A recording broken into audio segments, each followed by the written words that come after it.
Now come to next part of structure. No. What is the size of X?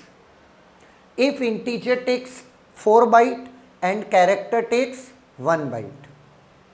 If integer takes 4 byte and character takes 1 byte. And what is the size of X? ये मेरा question है. Now एक और चीज, structure में जब तक आप ऑब्जेक्ट नहीं बनाओगे तब तक किसी की भी साइज नहीं होती है. बस समझ में ही, जब आप ऑब्जेक्ट बनाओगे तभी साइज का क्वेश्चन डिजाइन होता है. पहला पॉइंट. दूसरा, अगर आपका आंसर है 1 + 1 + 4 6 and always answer is 6, then you are wrong, because there is a concept of padding, P-A-D-D-I-N-G. There is a concept of padding in structure. अब समझना, शायद ऑलमोस्ट बहुत से बच्चों ने ये सुना ही नहीं होगा कि स्ट्रक्चर में ऐसा कुछ होता है. जब भी कभी इंटरव्यूअर आपसे पूछ रहा है कि size of an object of A structure क्या है, मतलब ही और she is interested in concept of padding, कि आप ये बात जानते भी हो या नहीं. डेनिस रिची में क्लियरली ये मेंशन है, लेकिन बहुत कम मतलब डिफाइंड है कि क्या होता है. अब मैं अब डिटेल में समझा रहा हूं कि चीज़ें क्या होती हैं. इसके लिए आपको सबसे पहले पता होनी चाहिए कि आपका मेमोरी का वर्ड साइज क्या है. Let 1 word is equal to 4 byte अपन लेकर चल रहे हैं, एज्यूम करके चल रहे हैं. By default memory byte addressable होती है, लेकिन अगर मेमोरी वर्ड एड्रेसेबल है तो 1/1 वर्ड एक्सेस होगा, बाइट एक्सेसिबल नहीं होगा. तो फॉर एग्जाम्पल, अगर वर्ड साइज 4 बाइट की है तो पूरी मेमोरी 4 बाइट के वर्ड्स में डिवाइड हो जाएगी. अगर आपको एक पर्टिकुलर वर्ड के अंदर कोई पर्टिकुलर बाइट चाहिए, तब भी सीपीयू इस एड्रेस को जनरेट करेगा, क्योंकि वो वर्ड एड्रेसेबल मेमोरी को ही जानता है, बाइट वाइज मेमोरी को जानता भी नहीं है. बस समझ में ही.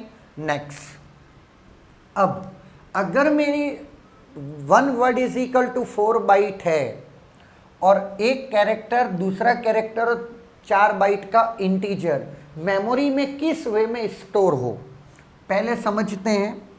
अगर यहाँ पर आई रहा, अगर यहाँ पर आई रहा, यहाँ पर जे रहा, 1 बाइट का आई, 1 बाइट का जे और 4 बाइट का के. Got the point. तो सबसे बड़ा दिक्कत क्या होगा वो समझना. जब भी कभी, ये तो स्टोर के वक्त हो गया, जब भी कभी के की वैल्यू की नीड होगी, उस वक्त 2 एड्रेसेस जनरेट होंगे. पहला एड्रेस होगा 1000, जिसमें लास्ट की 2 बाइट एक्सेस होंगी, और नेक्स्ट एड्रेस जनरेट होगा 1004 और उसके शुरू की 2 बाइट एक्सेस होंगी. तब जाकर मुझको के की 4 बाइट मिलेंगी. बात समझ में.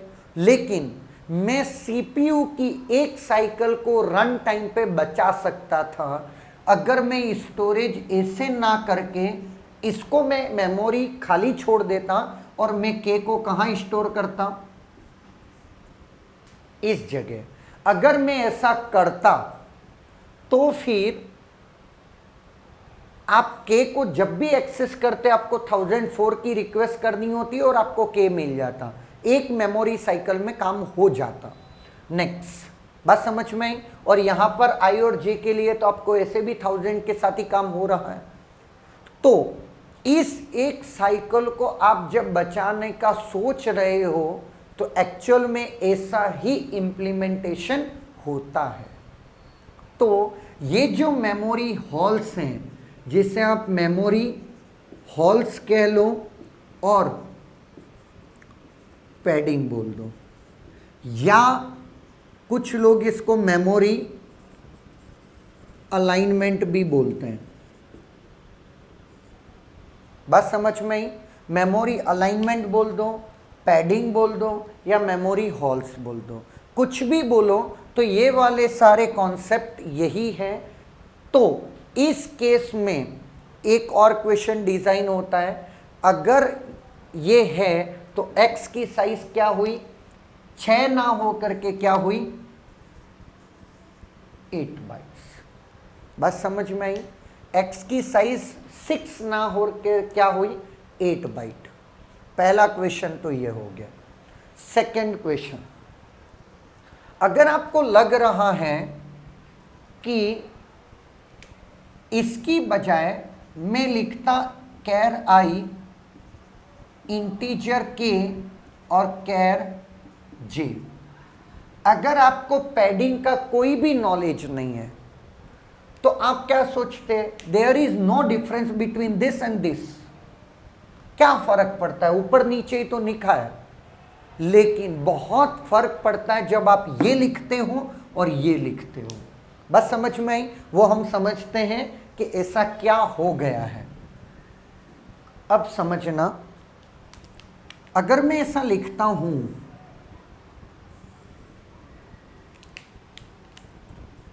1000, 1 2 3 4, 1 2 3 4, 1 2 3 4, 1 2 3, 1004, 1008, 1012, अगर i यहाँ स्टोर हो जाता तो k यहाँ स्टार्ट करता, तो k की 3 बाइट यहाँ रहती और 1 बाइट यहाँ रहती।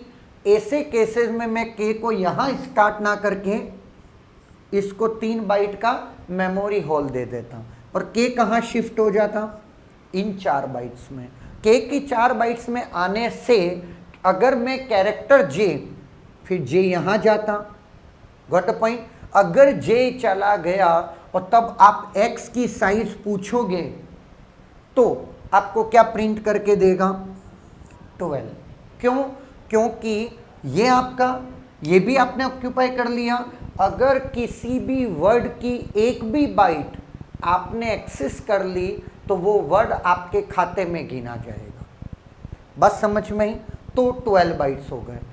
सिर्फ मैंने एक स्टेटमेंट को स्वैप किया और मेरे को लॉस कितनी बाइट का हुआ है, 4 बाइट का। सोचो, स्ट्रक्चर्स बहुत से स्टूडेंट्स का डेटा है, जैसा अपन समझ के आ रहे हैं कि फॉर एग्जांपल अगर ये कॉलेज के स्टूडेंट्स का डेटा होता, आपकी कॉलेज में लेट 5000 स्टूडेंट्स हैं, 5000 स्टूडेंट है और सिर्फ आपको इतना ही डेटा रखना पड़ रहा है और आपने स्वैप कर दिया और 4 बाइट पर स्टूडेंट लॉस हो गया, तो 5000 into 4, 20,000 bytes, not a big deal, 20 kilo bytes का ही हुआ। लेकिन सोचो, ये जो डेटा है वो आधार कार्ड के अंदर है। आधार कार्ड ऑलमोस्ट हर बंदे का है, इंडियन का। एक 125 crore into 4, that is approximately 500 crore bytes का लॉस है। सिर्फ कितने से आपने इस इंस्ट्रक्शन को क्या कर दिया है, स्वैप करा। बस समझ में आ रही है। तो ये जो कॉन्सेप्ट है इसे बोलते हैं पैडिंग। तो जब भी कभी आपको स्ट्रक्चर के ऑब्जेक्ट की कोई साइज पूछे, आप नेक्स्ट क्वेश्चन अराइज करो, विद पैडिंग या विदाउट पैडिंग। एक्चुअली मेमोरी हर हमेशा विद पैडिंग ही होगी, विदाउट पैडिंग मेमोरी हो नहीं सकती। लेकिन अगर आप विदाउट पैडिंग बोल रहे हो तो it is just an theoretical concept कि आप सिर्फ उसका सम चाहते हो। लेकिन अगर आपको इंटरव्यूअर पूछ रहा है तो वो आपसे सिर्फ सम नहीं चाहता है, वो ये बात जानना चाहता है कि आपको ये कुछ पता है या नहीं पता। अगर उसने बोला कि विद पैडिंग बताओ, तो आपका नेक्स्ट क्वेश्चन होगा वर्ड साइज क्या है और ये इंडिविजुअल डेटा कितनी साइज लेते हैं। नेक्स्ट, उसके बाद आप अरेंजमेंट बिठाओगे। तो अब मुझे एक बात बताऊं, एज एन प्रोग्रामर मुझे क्या करना चाहिए। ये तो सारी चीज़ें सिस्टम पे डिपेंड हो गई। यस, नो डाउट ये सिस्टम पे डिपेंडेंट हो गई, लेकिन एज एन प्रोग्रामर हमें क्या करना चाहिए? हमें सिर्फ एक चीज़ का ध्यान रखना चाहिए, वो है स्ट्रक्चर के अंदर जब भी आप डेटा लिखो तो इंक्रीजिंग साइज में लिखो। इंक्रीजिंग साइज में जब आप लिखते हो तो पैडिंग या मेमोरी होल्स कम से कम रह जाते हैं। बस समझ में आई? यही एक तरीका है, उसके अलावा कोई दूसरा तरीका नहीं है। बस समझ में आई?